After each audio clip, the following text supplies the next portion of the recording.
नहीं साथियों आज हम लोग मालदीव देश के बारे में पढ़ने वाले हैं। तो चलिए वीडियो को स्टार्ट करते हैं। देखिए, जो मालदीव देश है वो अरब सागर में स्थित है। कहाँ पे स्थित है? अरब सागर में।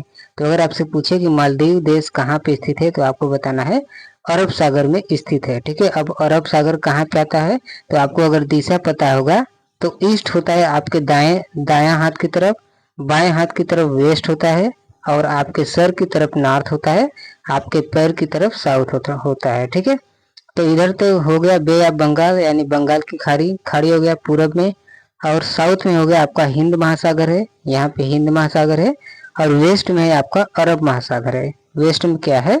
अरब महासागर है। और नॉर्थ में क्या है? अपना प्यारा भारत है, अपना प्यारा भारत है। ठीक है, तो इस तरह से आप लोग समझ गए होंगे कि ईस्ट में क्या है? बे ऑफ बंगाल है। इसके बाद वेस्ट में क्या है? तो वेस्ट में आपका अरब सागर है। ठीक है, वेस्ट में क्या है? आपका अरब सागर है। तो मालदीव अरब सागर में स्थित है और यह एक द्वीपीय देश है। अगर आपसे पूछे कि मालदीव कैसा देश है तो आपको बताना है द्वीपीय देश है। कैसा देश है? द्वीपीय देश है। और यह प्रवाल द्वीप से बना है। जो मालदीव देश है ये प्रवाल द्वीप से बना है। देखिए, जो प्रवाल द्वीप है इसको आप लोग इंग्लिश में कोरल बोलते हैं। क्या बोलते हैं? कोरल। तो कोरल, मूंगा या फिर प्रवाल बोले, ये कैसे बनता है तो इसके बारे में थोड़ा सा हम लोग समझते हैं। देखिए, ये एक समुद्री जीव होता है। जो प्रवाल होता है या मूंगा होता है या जिसको आप लोग कोरल बोलते हैं इंग्लिश में, ये एक समुद्री जीव होता है। जब इस जीव की मृत्यु होती है तो एक के ऊपर एक जो हड्डियां होती हैं वो एक जगह पानी में ऊपर इकट्ठा होती जाती हैं। ठीक है, ऊपर क्या होती हैं? इकट्ठा होती जाती हैं। और इन जीव की जो हड्डियां होती है उनमें फास्फोरस और कैल्शियम, इनकी मात्रा बहुत ज्यादा पाई जाती है। ठीक है, फास्फोरस और कैल्शियम की मात्रा बहुत ज्यादा पाई जाती है। इसके ऊपर देखिए, जो छोटी छोटी मछलियां होती हैं इसमें छिप जाती हैं। छिप इसलिए जाती हैं क्योंकि इनके बीच में छोटे छोटे जगह खाली होते हैं जिसमें छोटी मछलियां आसानी से आ जाती हैं। ठीक है, अब नीचे थोड़ा सा इसको हम लोग समझते हैं। देखिए, जब यह पानी के अंदर होता है तो इसे बोलते हैं प्रवाल भित्ति। क्या बोलते हैं? प्रवाल भित्ति बोलते हैं। तो जब यह पानी के अंदर होता है इसे प्रवाल भित्ति बोलते हैं। क्या बोलते हैं? प्रवाल भित्ति बोलते हैं। जैसे देखिए, यहाँ पे पानी है, यहाँ पे क्या है? आपका पानी है।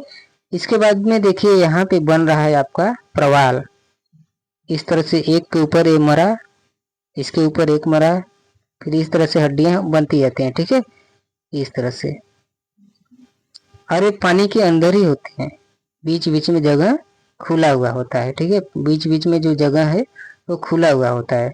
और यहाँ पे जो पानी है इस तरह से इसके ऊपर होता है, और इस प्रवाल भित्ति पानी के अंदर होता है। ठीक है, तो आपको याद रखना है कि जब यह पानी के अंदर होता है तो इसे क्या बोलते हैं? तो इसे बोलते हैं प्रवाल भित्ति। क्या बोलते हैं? प्रवाल भित्ति। और जब ऊपर आता है, यानी कि यही चीज जब इस तरह से बनते बनते जब पानी के ऊपर आ जाता है, पानी के ऊपर आ जाता है तो एक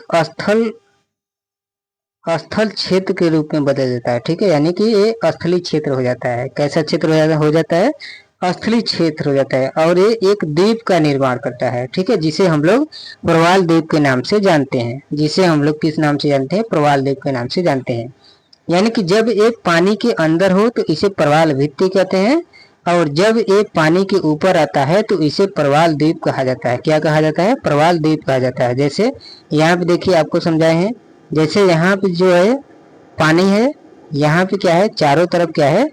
पानी है। ठीक है, ऊपर नहीं है, ऊपर पानी नहीं है। जैसे नीचे ये पूरा पानी है, इस तरह से पूरा ये पानी है यहाँ पे। इसके बाद देखिए, बीच में प्रवाल भित्तियां इस तरह से बने। ये मरा, इसके ऊपर, इसके ऊपर, इसके ऊपर, इसके ऊपर। ठीक है, इसी तरह से ये बनते जाते हैं और पानी के ऊपर आ जाते हैं, पानी के ऊपर आ जाते हैं। ठीक है, तो इसे क्या बोला जाता है? इसे बोला जाता है प्रवाल द्वीप। प्रवाल द्वीप। और देखिए, इसके बीच में छोटी छोटी ये जो जगहें होती हैं यहाँ पे होती हैं, इन खाली जगहों में जो छोटी छोटी मछलियां होती हैं तो ये छोटी छोटी मछलियों का घर भी होता है। क्या होता है? छोटी छोटी मछलियों का घर भी होता है जो प्रवाल द्वीप बनता है। ठीक है, अब देखिए, अगर बात करें हम लोग मालदीव की, तो मालदीव देश है कहाँ। तो सबसे पहले आपको एक भारत का नक्शा बनाना है, अर्ध नक्शा बनाना है। यहाँ पे देखिए आपको गुजरात से शुरू करना है। कहाँ से शुरू करना है? गुजरात से। आपको गुजरात से शुरू करना है, गुजरात से शुरू करना है।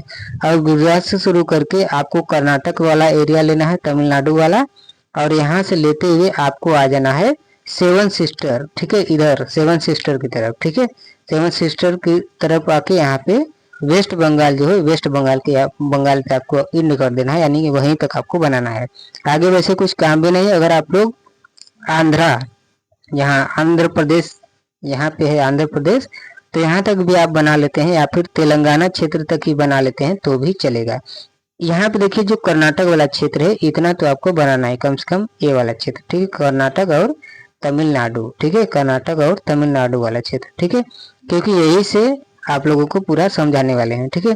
देखिए यहाँ पे कर्नाटक राज्य है। इसके बगल में देखिए अरब सागर है। यहाँ पे क्या है? अरब सागर। अरब सागर कहाँ पे है? तो अरब सागर है वेस्ट में। कहाँ पे है? वेस्ट में। आपको अभी दिशा बताए हैं, दिशा क्या होता है? ईस्ट, इधर वेस्ट, नॉर्थ और साउथ, ठीक है। तो अरब सागर कहाँ पे? अरब सागर वेस्ट में है। और वेस्ट में ही क्या है? तो वेस्ट में है अपना लक्षद्वीप। कितना है? लक्षद्वीप। देखिए जो लक्षद्वीप है टोटल 36 आइलैंड से बना है। तो अगर आपसे प्रश्न करे कि लक्षद्वीप कितने आइलैंड से बना है, तो बताना है आपको 36 आइलैंड से बना है। ये 36 छोटे छोटे टुकड़े हैं, पत्थर के छोटे छोटे टुकड़े हैं, जिनसे मिलके आइलैंड बना है 36। कितने हैं? 36। इनकी संख्या कितनी है? 36। अगर आपसे पूछे कि जो लक्षद्वीप है ये कितने आइलैंड से बना है, तो आपको बताना है 36, ठीक है। कितना बताना है? 36। इनमें एक सबसे बड़ा भी है, वो मैं आगे जब क्लास लूंगा लक्षद्वीप के बारे में पढ़ाऊंगा आपको, तो उसमें बताऊंगा, ठीक है। इसके बाद देखिए जो लक्षद्वीप है और यहाँ पे है अपना मिनिकॉय, ये भी भारत का हिस्सा है। जो मिनिकॉय है ये भारत का हिस्सा है, ठीक है। तो लक्षद्वीप और मिनिकॉय को अगर आपसे पूछे कि लक्षद्वीप और मिनिकॉय को कितने डिग्री चैनल अलग करता है, तो आपको बताना है 9 डिग्री। कितना डिग्री? 9 डिग्री।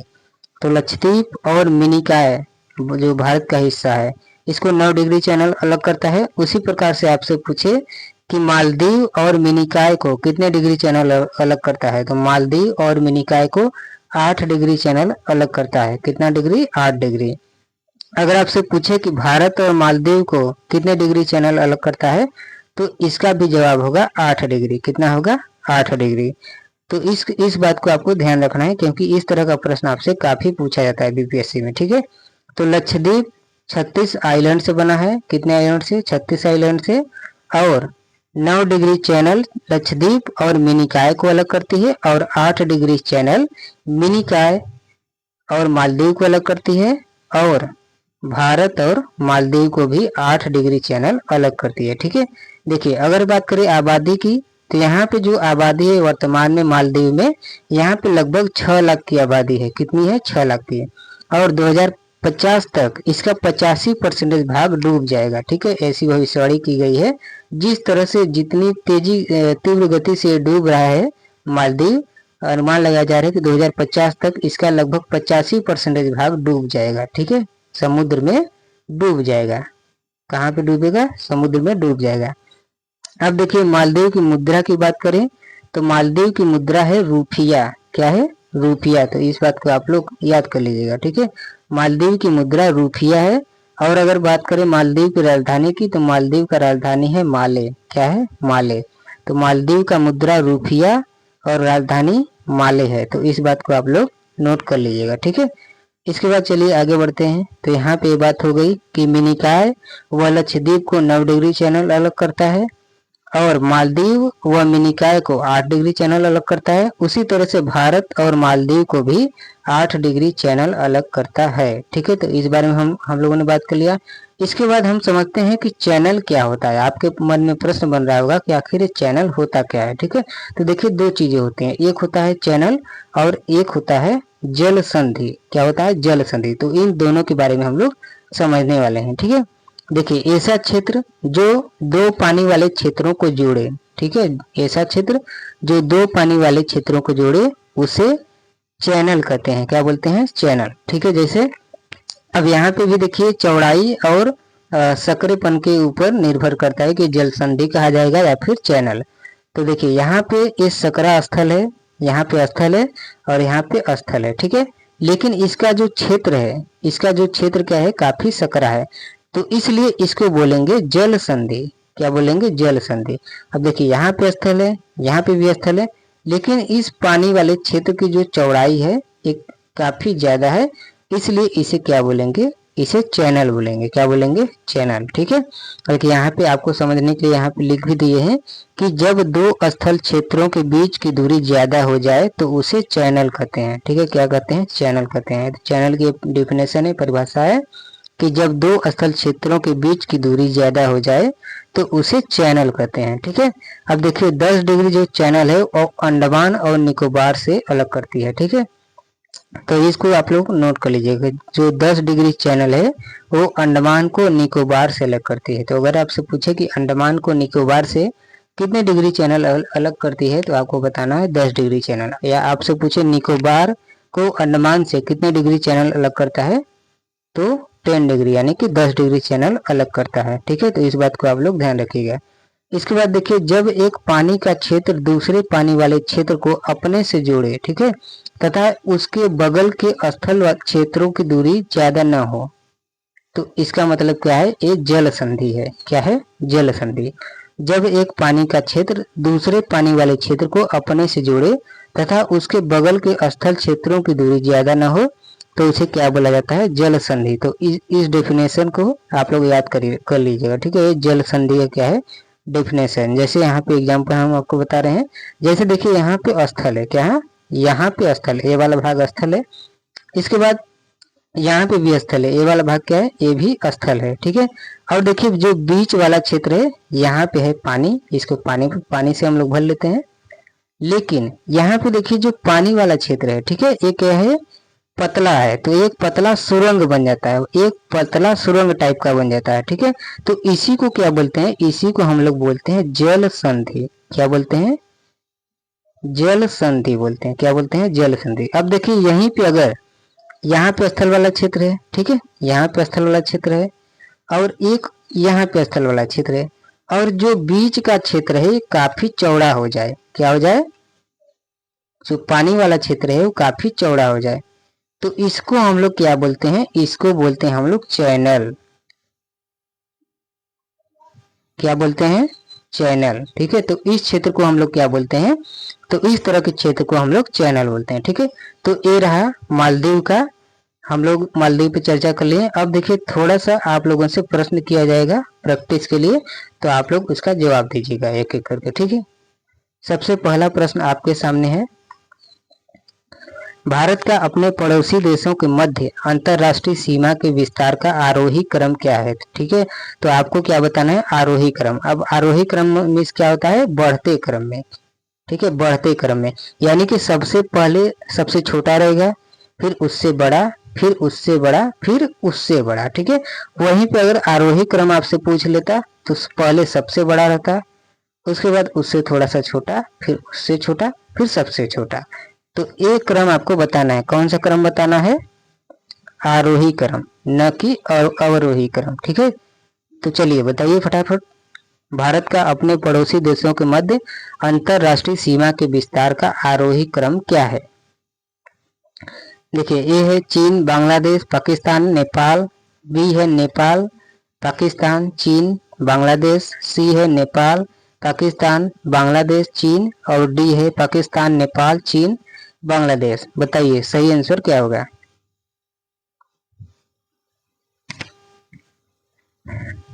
जल्दी जल्दी बताइए। बिल्कुल बी होगा, ठीक है। बी क्यों होगा? क्योंकि देखिए जो नेपाल का क्षेत्रफल है 1751 किलोमीटर तक की सीमा रेखा भारत के साथ शेयर करता है, ठीक है, नेपाल। उसके बाद जो पाकिस्तान है ये 3373 किलोमीटर, यानी 3373 किलोमीटर। अगर हम लोग चाइना की बात करें तो ये तीसरे नंबर पे आ जाएगा, ये फर्स्ट पे, ये सेकेंड पे और ये थर्ड पे, ठीक है। तो चाइना के तीसरे नंबर पे आ जाएगा, ये 3488 किलोमीटर। अगर बात करें बांग्लादेश की तो चौथे नंबर पे आता है बांग्लादेश 4096 किलोमीटर के साथ में भारत के साथ सबसे ज्यादा अंतर्राष्ट्रीय सीमा साझा करता है। ठीक है, तो ये एक अलग प्रश्न है, आप लोग इसको याद कर लीजिएगा कि भारत के साथ सबसे ज्यादा सीमा साझा कौन सा देश करता है, तो वो है बांग्लादेश। अगर किलोमीटर पूछे तो 4096 किलोमीटर, हालांकि किलोमीटर कभी पूछता नहीं है। तो राइट आंसर कौन सा हो जाएगा, बी, नेपाल, पाकिस्तान, चीन और फिर बांग्लादेश। नेपाल, पाकिस्तान, चीन और उसके बाद बांग्लादेश। ठीक है, चलिए दूसरा प्रश्न करते हैं।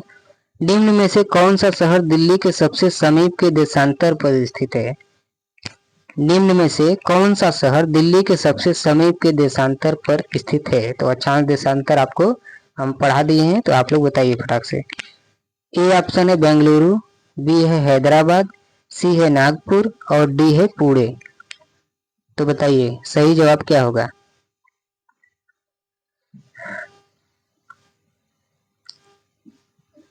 बताइए फटाफट। देखिए ये है अपना प्यारा भारत। ये क्या है? ये है अपना प्यारा भारत, अपना प्यारा भारत। ठीक है, ये क्या है? अपना प्यारा भारत है। या फिर भारत को नहीं लेते हैं, ये है अपनी प्यारी पृथ्वी। ठीक है, क्या है? ये है अपनी प्यारी पृथ्वी। तो ये हो गया 0 डिग्री अक्षांश। 0 डिग्री अक्षांश जिसे हम लोग विषुवत रेखा बोलते हैं। क्या बोलते हैं? विषुवत रेखा। इसके ऊपर देखिए यहाँ पे 23.5 डिग्री, 23.5 डिग्री,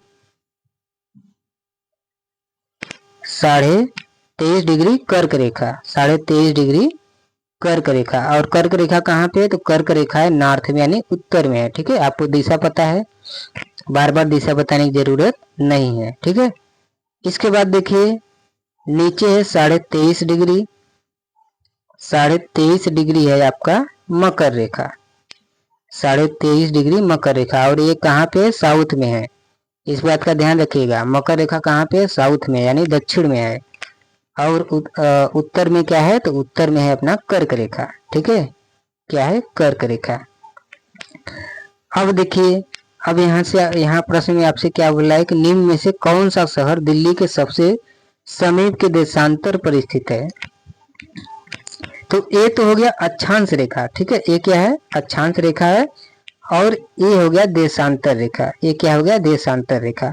अब अपना प्यारा भारत कहाँ पे है? तो अपना प्यारा भारत जो है, जो अपना प्यारा भारत है वो यहाँ पे है। ठीक है, कहाँ पे है? यहाँ पे है। और कर्क रेखा, कर्क रेखा और 66.5 डिग्री। ठीक है, 66.5 डिग्री। तो अपना प्यारा भारत कहाँ पे स्थित है? 66.5 डिग्री अक्षांश पर स्थित है, अक्षांश देशांतर रेखा पर स्थित है। ठीक है, 66.5 डिग्री। तो यहाँ पे है अपना प्यारा भारत। अब बात करें बंगलोर की, तो बंगलोर कर्नाटक में है। ठीक है, तो कर्नाटक कहाँ पे? कर्नाटक यहाँ पे नीचे है। कहाँ पे? नीचे। कहाँ पे? नीचे। तो सबसे नजदीक कौन सा हो जाएगा? सबसे नजदीक हो जाएगा बेंगलोर। कौन सा हो जाएगा?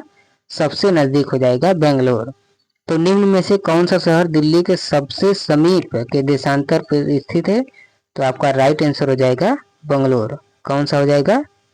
तो आपका राइट आंसर हो जाएगा बंगलोर। ठीक है, चलिए आगे बात करते हैं। आगे बात करते हैं। आपका तीसरा प्रश्न है, कर्क रेखा निम्नलिखित में से किन किन राज्यों से होकर गुजरती है? तो आपको बताना है कर्क रेखा निम्न में से किन किन राज्यों से होकर गुजरती है? ए है गुजरात, बी है छत्तीसगढ़, सी है यूपी और डी है झारखंड। तो कर्क रेखा किन किन राज्यों से होकर गुजरती है? जल्दी से बताइए।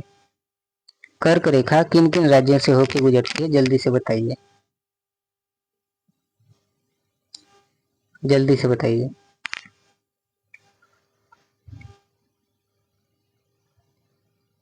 चलिए देखिए, ये है अपना प्यारा भारत। क्या है? अपना प्यारा भारत। क्या है? अपना प्यारा भारत। तो यहाँ पे देखिए है नॉर्थ यानी उत्तर में है महाराष्ट्र। ठीक है, यहाँ पे पुणे है, यहाँ पे क्या है? बेंगलुरु है। ठीक है, यहाँ पे देखिए आंध्रा है। कहाँ है? आंध्रा है यहाँ पे। और देखिए 82.5 डिग्री है। कितना है? 82.5 डिग्री। तो ये जो जवाब है आपका जो बेंगलुरु वाला है इसका है। ठीक है, तो इस बात को आप लोग समझ लीजिए। इसके बाद बात करें कर्क रेखा की, तो कर्क रेखा निम्न में से किन किन राज्यों से होकर गुजरती है? तो कर्क रेखा देखिए गुजरात से गुजरती है, एक तो गुजरात से गुजरती है, राजस्थान से गुजरती है, एमपी यानी मध्य प्रदेश से गुजरती है, छत्तीसगढ़ से, झारखंड से, वेस्ट बंगाल से, त्रिपुरा से और मिजोरम से। तो कर्क रेखा कुल 8 राज्यों से होकर गुजरती है। एक आपको ट्रिक भी बताया था, मित्र पर गमछा झार। एक आपको ट्रिक भी बताया था, मित्र पर गमछा झार, वो ट्रिक आपको याद होगा, ठीक है। अगर याद नहीं होगा तो याद कर लीजिएगा, मित्र पर गमछा झार। तो मी से मिजोरम हो जाएगा, मी से क्या हो जाएगा? मिजोरम, मी से हो जाएगा मिजोरम, और त्र से हो जाएगा त्रिपुरा, त्र से हो जाएगा त्रिपुरा, ठीक है। तो मिजोरम, त्रिपुरा। प से हो जाएगा पश्चिम बंगाल, प से हो जाएगा पश्चिम बंगाल। र से हो जाएगा राजस्थान, र से क्या हो जाएगा? राजस्थान। तो मित्र पर गमछा, ग से हो जाएगा गुजरात, ग से हो जाएगा गुजरात, म से हो जाएगा मध्य प्रदेश, म से हो जाएगा मध्य प्रदेश, और छ से हो जाएगा छत्तीसगढ़, छ से हो जाएगा छत्तीसगढ़। गमछा झार, तो झार से हो जाएगा झारखंड, ठीक है, झार से हो जाएगा झारखंड। तो अगर आपको ये ट्रिक याद रहता है तो आप कर्क रेखा कितने राज्यों से होकर गुजरती है ये आप लोग आसानी से बता सकते हैं, ठीक है। मित्र पर गमछा झार, तो गुजरात, राजस्थान, मध्य प्रदेश, छत्तीसगढ़, झारखंड, वेस्ट बंगाल यानी पश्चिम बंगाल, त्रिपुरा और मिजोरम। तो कुल 8 राज्यों से कर्क रेखा होकर गुजरती है, ठीक है। तो इसमें देखिए कौन कौन सा है। गुजरात है, सही है। छत्तीसगढ़ है, सही है। यूपी है, अरे ना भाई यूपी नहीं है। झारखंड है, हाँ झारखंड है। तो 1, 2 और 4, 1, 2 और 4, 1, 2 और 4। तो 1, 2 और 4 जिसका सही है उसका सही है, ठीक है। 1, 2 और 4 जिन बच्चों का सही है उनका सही है, ठीक है। चलिए एक अगला प्रश्न देखते हैं। अगला प्रश्न देखते हैं, भारत में तटीय राज्यों की संख्या, भारत में तटीय राज्यों की संख्या बतानी है आपको। भारत में तटीय राज्यों की संख्या बतानी है। तो भारत में तटीय राज्यों की संख्या क्या है? भारत में तटीय राज्यों की संख्या कितनी है? 6 है, 7 है, 8 है या फिर 9 है? 6 है, 7 है, 8 है या फिर 9 है?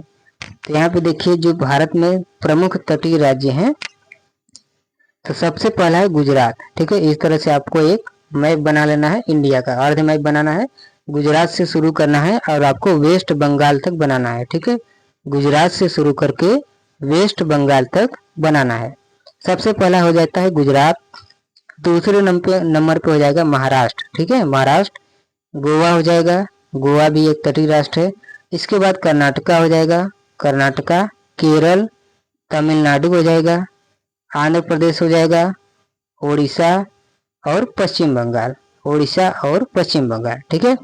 तो गुजरात 1, महाराष्ट्र 2, गोवा 3, कर्नाटका 4, केरल 5, तमिलनाडु 6, आंध्रा 7, ओडिशा 8 और पश्चिम बंगाल 9। तो कुल कितने राज्य हैं जो तटीय हैं? कुल कितने राज्य हैं? तो कुल 9 राज्य हैं। कुल कितने राज्य हैं? 9 राज्य हैं जो तटीय राज्य हैं। क्या है? तटीय राज्य। भारत के तटीय राज्य हैं जो कुल 9 हैं, जिनकी संख्या 9 है। गुजरात, महाराष्ट्र, गोवा, कर्नाटका, केरल, ये हो गए पश्चिम से, ठीक है। तो अगर आपसे पूछे कि पश्चिम से कितने तटीय राज्य हैं तो आपको बताना है 4, ठीक है। गुजरात, महाराष्ट्र, गोवा, कर्नाटका और केरल 5 है। कितने हैं? 5। पश्चिम से कितने हैं? तो पश्चिम से है 5, गुजरात, महाराष्ट्र, गोवा, कर्नाटका और केरल। उसके बाद अगर आपसे पूछे ईस्ट यानी पूरब से कितने हैं, तो पूरब से आपको बताना है तमिलनाडु, आंध्रा, ओडिशा और वेस्ट बंगाल। तमिलनाडु, आंध्रा, ओडिशा और वेस्ट बंगाल। तो कुल कितने हैं? 4। कुल कितने हैं? 4, ठीक है। तो अगर पश्चिम से पूछे तो 5 है, अगर आपसे पूरब से पूछे तो 4 है, पूरब से पूछे तो 4 है, ठीक है। तो इस बात का आप लोग ध्यान रखिएगा। एक आखिरी प्रश्न करते हैं, इसके बाद आज की क्लास को यहीं पे समाप्त करते हैं, ठीक है। 5वां प्रश्न आपके सामने है कि भारत के निम्नलिखित राज्यों को उनके भौगोलिक क्षेत्र के घटते क्रम में व्यवस्थित करना है आप लोगों को, ठीक है। भारत के निम्नलिखित राज्यों को उनके भौगोलिक क्षेत्र के घटते क्रम में व्यवस्थित करना है। देखिए, जो भौगोलिक क्षेत्र का घटता क्रम पूछ रहा है, यानी आपको बताना है कि सबसे ज्यादा क्षेत्रफल किसके पास है। ठीक है, सबसे ज्यादा एरिया किसके पास है, उसके बाद उससे कम किसके पास है, फिर उससे कम किसके पास है। तो इस तरह से बताना है, यानी कि बड़े से छोटे के क्रम में जाना है, बड़े से छोटे क्रम में जाना है, यानी अवरोही क्रम में जाना है। किस क्रम में जाना है, अवरोही क्रम में। तो चलिए जल्दी से बताइए, भारत के निम्नलिखित राज्यों को उनके भौगोलिक क्षेत्र के घटते क्रम में व्यवस्थित करना है। यहाँ पे 4 ऑप्शन है आपके सामने, तमिलनाडु, राजस्थान, महाराष्ट्र और कर्नाटक। तो सबसे पहले तो राजस्थान आ जाएगा, क्योंकि भारत में सबसे बड़ा क्षेत्रफल राजस्थान के पास है। ठीक है, उसके बाद मध्य प्रदेश आ जाएगा, महाराष्ट्र आ जाएगा। ठीक है, यहाँ पे महाराष्ट्र रहेगा, ठीक है, राजस्थान, उसके बाद महाराष्ट्र आ जाएगा, यहाँ पे देखिए एमपी भी है। ठीक है, इस ऑप्शन में नहीं है, लेकिन एमपी दूसरे नंबर पे है। अगर यहाँ पे इस ऑप्शन में एमपी दिया रहता तो एमपी दूसरे नंबर पे। ठीक है, तो इसलिए दूसरे नंबर पे इसको हमने ले लिया है ताकि आपको याद रहे, हालांकि एमपी नहीं है। अगर एमपी नहीं है तो दूसरे नंबर पे कौन हो जाएगा, तो महाराष्ट्र हो जाएगा, यानी कि राजस्थान, फिर महाराष्ट्र, उसके बाद कर्नाटका हो जाएगा तीसरे नंबर पे। कर्नाटका हालांकि चौथे पे है, लेकिन तीसरे पे कर्नाटका हो जाएगा, क्योंकि एमपी यानी मध्य प्रदेश ऑप्शन में नहीं है। ठीक है, उसके बाद देखिए 5वें नंबर पे तमिलनाडु, इस ऑप्शन के अनुसार चौथे नंबर पे तमिलनाडु। ठीक है, तो एक सबसे पहले नंबर पे राजस्थान, दूसरे पे महाराष्ट्र, तीसरे पे कर्नाटक और चौथे पे हो जाएगा तमिलनाडु। यानी कि इसका सही क्रम क्या है, तो राजस्थान, महाराष्ट्र, कर्नाटक और तमिलनाडु। ठीक है, तो एक राज्य आप लोग और याद रखिएगा, एमपी यानी मध्य प्रदेश है, जो कि दूसरे नंबर पे है, ठीक है, तो राजस्थान, मध्य प्रदेश, महाराष्ट्र, कर्नाटक और तमिलनाडु। राजस्थान, मध्य प्रदेश, महाराष्ट्र, कर्नाटक और तमिलनाडु। ठीक है, इनके पास भारत का सबसे ज्यादा भू क्षेत्र है, यानी कि सबसे ज्यादा क्षेत्रफल है। ठीक है, तो चलिए दोस्तों, आज की क्लास को यहीं पे एंड करते हैं, समाप्त करते हैं। तब तक के लिए धन्यवाद। वंदे मातरम।